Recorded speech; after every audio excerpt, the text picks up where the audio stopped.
जितना तेज घात करेला बांस के बाती, अरे सुन, जितना तेज घात करेला बांस के बाती ओइसने होले अहिर जाती। सुधर जो रे बेटा।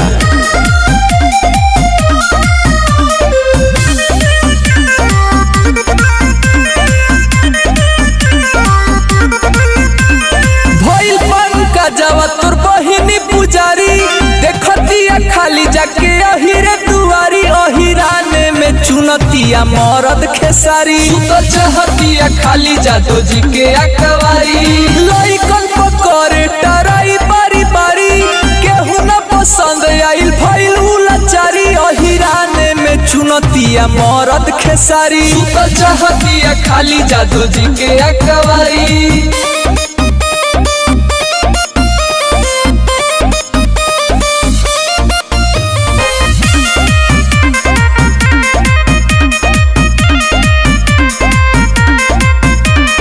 ढेर दिन से रहतिया उहो लहर में, उहो लहर में हो, उहो लहर में। लागता कि मिलत नइखे गाँव शहर में, गाँव शहर में हो, गाँव शहर में। ढेर दिन से रहतिया उहो लहर में, लागता कि मिलत नइखे गाँव शहर में।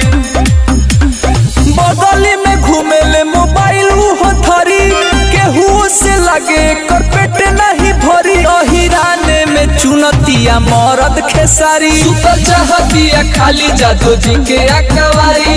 लइकन पकड़े टराई बारी बारी, केहू न पसंद आइल भइल उलाचारी। अहिराने में चुनतिया मरद खेसारी, तो चाहतिया खाली जादो जी के अकवारी।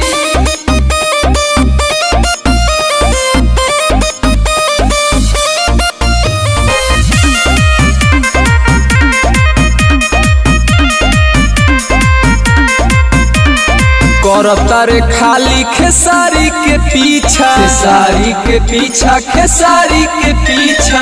अब की रे साले पूरा होई तोरा इच्छा, होई तोरा इच्छा रे, होई तोरा इच्छा। करता रे खाली खेसारी के पीछा, अब की रे साले पूरा होई तोरा इच्छा। मौका हवा से कोइले बाड़े जाके तू यारी, छूट जाई करमी अहिरे जब मारी। अहिराने में चुनतिया मरद खेसारी, तो चाहतिया खाली जादो जी के अकवारी। लइकन पकड़े टराई बारी बारी, केहू न पसंद आइल भइल उलाचारी। अहिराने में चुनतिया मरद खेसारी, तो चाहतिया खाली जादो जी के अकवारी।